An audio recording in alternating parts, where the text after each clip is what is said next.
ఒకతనికి మెదడులో ఒక చిన్న గోలికాయంత ట్యూమర్ ఉంటే దాన్ని ఇప్పుడు మనం స్టీరియోటాక్టిక్ రేడియో సర్జరీ ద్వారా ఏ రకంగా తొలగిస్తారు, ఎలాంటి ఘాటు లేకుండా ఎలా చేస్తారు? స్టీరియోటాక్టిక్ రేడియో సర్జరీ అంటాం కానీ radiation acting like a knife. Okay, radiation కత్తిలా పనిచేయడం అనమాట. బ్లీడింగ్ లేకుండా, స్పాట్ లేకుండా, పేషెంట్ ముట్టకుండానే ఈ స్టీరియోటాక్టిక్ రేడియో సర్జరీ అనే వైద్యం చేస్తామండి. దానికి ముఖ్యంగా ఆ ట్యూమర్ లెస్ దెన్ 3 సెంటీమీటర్స్ ఉండాలి.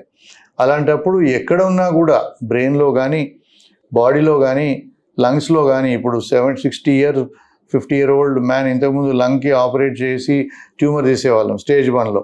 ఇప్పుడు సర్జరీ లేకుండానే స్టీరియోటాక్టిక్ రేడియో సర్జరీ ద్వారా, స్టీరియోటాక్టిక్ రేడియేషన్ చెప్తాను, దాని ద్వారా మనం దాన్ని పూర్తిగా నిర్మూలించవచ్చు.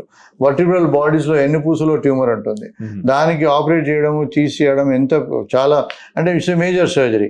అది కాకుండానే మేము దాన్ని పూర్తిగా 10 to 15 మినిట్స్లోనే పూర్తిగా నిర్మూలించడానికి వీలవుతుంది. అలాగే బాడీలో ఎక్కడ కూడా ట్యూమర్, స్మాల్ ట్యూమర్ ఉన్నప్పుడు సర్జరీ లేకుండానే మనం స్టీరియోటాక్టిక్ రేడియో థెరపీ తర్వాత మనం క్యూర్ చేయడానికి వెళ్తుంది. ఈ ఒరిజినల్గా మనము ఈ స్టీరియోటాక్టిక్ రేడియో సర్జరీ అనేది బ్రెయిన్ ట్యూమర్స్కి వాడేది. ఇప్పుడు దాన్ని ప్రతి ఏరియాలో, ప్రతి బాడీలో, లివర్ కానీ, లంగ్స్ కానీ, ఎముకల్లో కానీ, ప్రాస్టేట్లో కానీ స్టీరియోటాక్టిక్ రేడియేషన్ ద్వారా మనము వితౌట్ ఎనీ సైడ్ ఎఫెక్ట్స్ కంప్లీట్గా క్యూర్ చేయడానికి వీలవుతుంది. 62 లక్షల మంది ప్రజల్లో మెడ్ప్లస్ బ్రాండ్ మెడిసిన్స్ కి మారడం వలన 915 కోట్ల రూపాయలు సేవ్ చేసుకున్నారు. అదే మెడిసిన్స్, అదే క్వాలిటీతో 50 to 80% డిస్కౌంట్లు.